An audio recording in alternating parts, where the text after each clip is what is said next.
Hello, welcome to the 6 yard box. If you're new to the channel, please subscribe, like, share, all that kind of good stuff. You're welcome. This is all about 90 minutes where we look at a game played between Tottenham and Manchester United. Game day 34. If you're new to the channel, please subscribe, like, share. All good stuff. Let's get quickly into it. Let's get quickly into it. Let's get quickly into it. If you're new to the channel, please subscribe, like, share, all that good stuff. It is another game day. We're going to be looking at the games between Tottenham and Manchester United played midweek. It was, what can I say, man?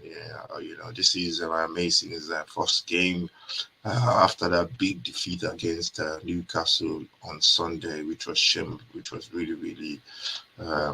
I don't want to say the players don't care. I don't like using those kind of words, but it was a bad defeat. It was a bad defeat, to be honest. We move on. We move on into this one, and Tottenham came into this game looking for a response from the manager, and the game kicked off.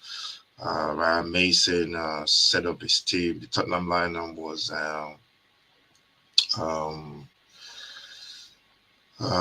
in goal. It was Fraser Foster in goal. We had centre backs. Play with a 3-4-3. Centre backs, Dyer, Romero, and Langley. The back.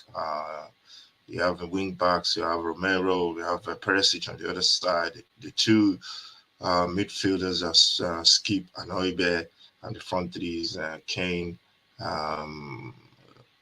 Richarlison, and Son. Kulicheski was on the bench. The game kicked off really well. Tottenham, I think they had the first 10, 15 minutes, they were out there, a little bit of pressure. Which just due from football is all about experience. It's all about confidence coming into a game. You can see the difference from the first minute. You can see they were shaky. Actually, Tottenham had a couple of chances. Perisic is a bit wasteful. He got into the box one time on his left foot. He didn't really walk the keeper at all. He was straight down at the throat of De Gea. We made a good save.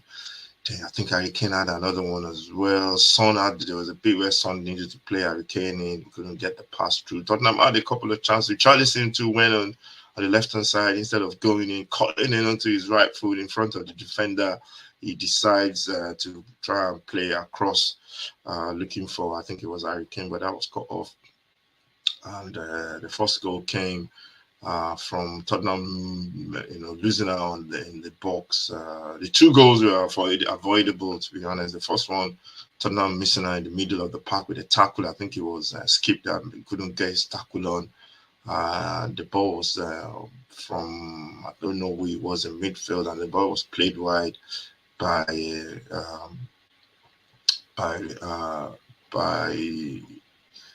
Rashford. And it was you just had a feeling that it was going to be trouble. And it was Sancho on the left-hand side, the right-hand side, left-hand side, sorry. He was only going to go one way, cutting on his right-hand side. There was no pressure on the ball. I think that's what Poro needs to work on defensively. He needs to get close to defenders. He needs to understand the Premier League. He's still young. Sancho come to cutting on the right foot, and he smashed into the top corner for their first goal. And then, Tottenham just struggled after that goal. That's not the way you want to start a game if you've been losing. If you lost your previous game 6-1. They tried to rally around, tried to put in a couple of more tackles. There was a couple of more chances, both sides. I think Manchester had another chance which was cleared off the post. I'm not sure if this was before or after the game, after that goal. And then, it was tough. It was tough. Tottenham were just trying as much as possible to get back into the game. They got their second goal through Tottenham attacking on the left hand side. I think Oibe lost the ball, was brushed off the ball by I don't know who it was. I think it was it must have been Bruno Fernandes, and he pinged that ball over the top. And as soon as the ball was coming down, I was looking at the player, and it was Dyer. I just had a feeling this was just going to be this could be trouble for Tottenham. I think Dyer made a mistake. I think he should have gone and attacked the ball.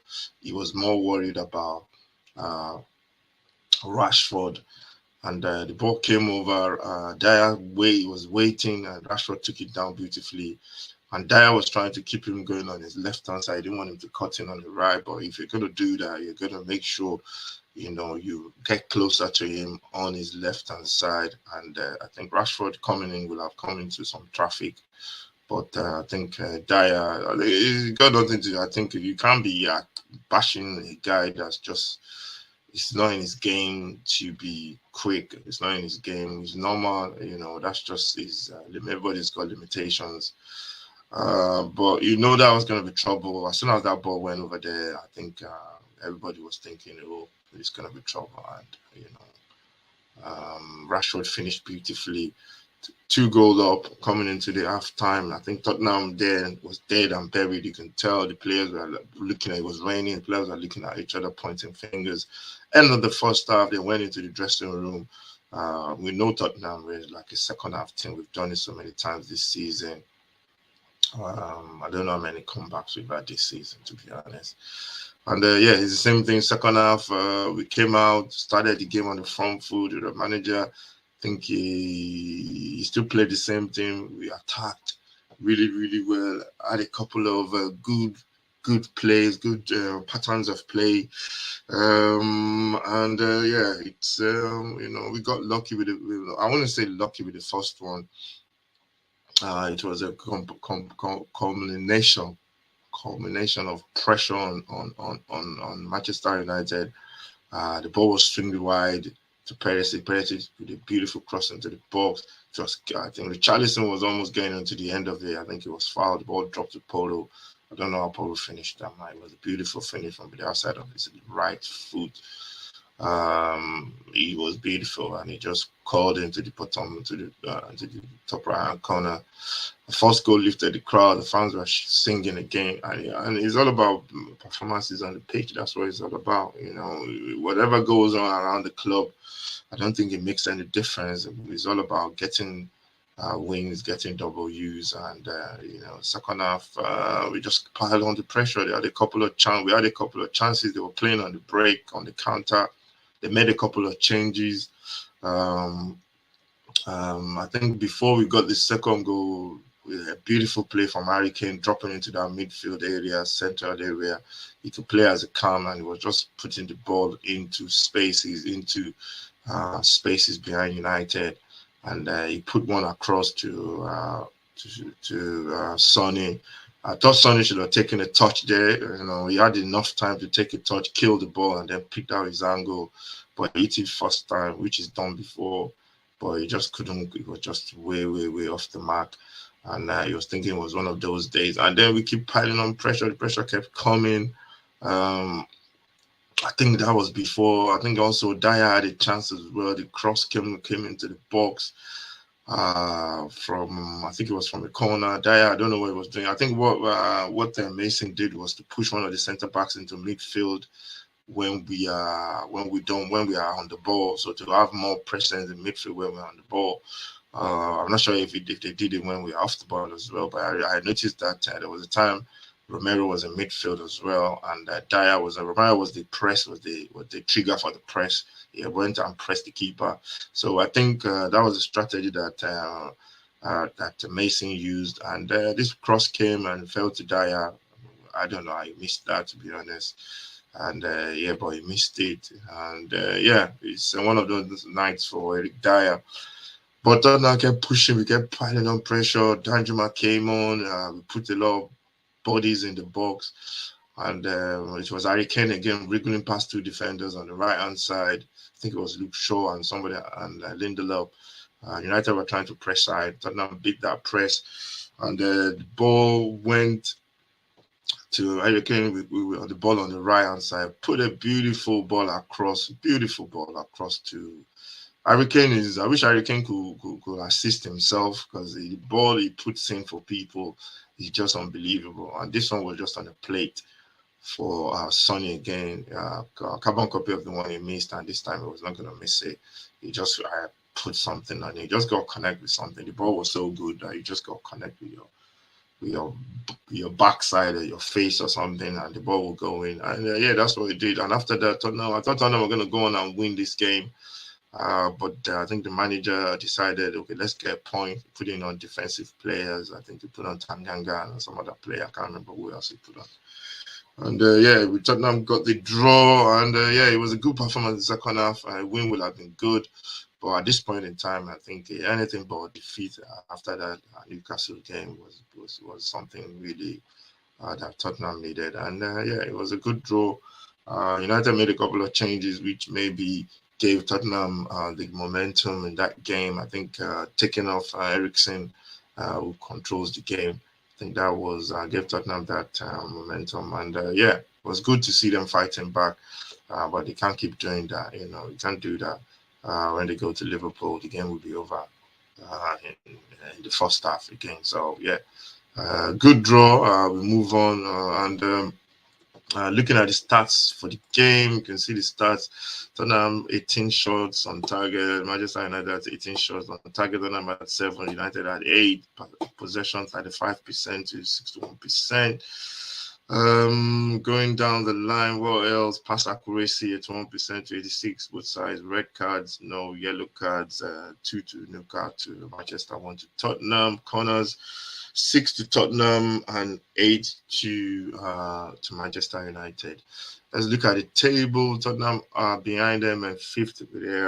How many points? They're 6 points behind the top 4, which is tough. They've played more than anyone, and they've got how many games left? They've got 5 games left now to the end of the season. Manchester United have 6. Aston Villa has 5 as well. Liverpool have Manchester United have 2 games in hand, and Liverpool have 1 game in hand. So yeah, it's all shaping up. Game in hands mean nothing. Brighton has 3 games in hand. If they win their 3 games, they could close the gap on the teams at the top and above them. So yeah, we go on to the next set of fixtures, and yeah, that's a good draw for Tottenham. I think the defeat would have been really, really bad going to the Liverpool game. So yeah, a good draw. The boys came out, played very well in the second half, and I don't know what Ryan Mason said to them. I think it really helped. So let's move on to the next set of fixtures. This is all about 90 minutes, and yeah, I'll see you in the next set of fixtures. Thank you very much for watching. Make sure you hit that like button, comment, let me know what you think about this game. If you're a Tottenham fan, let me know what you think about Ryan Mason. Did he get his tactics right for this game? And yeah, I'll see you next time. Take care. God bless.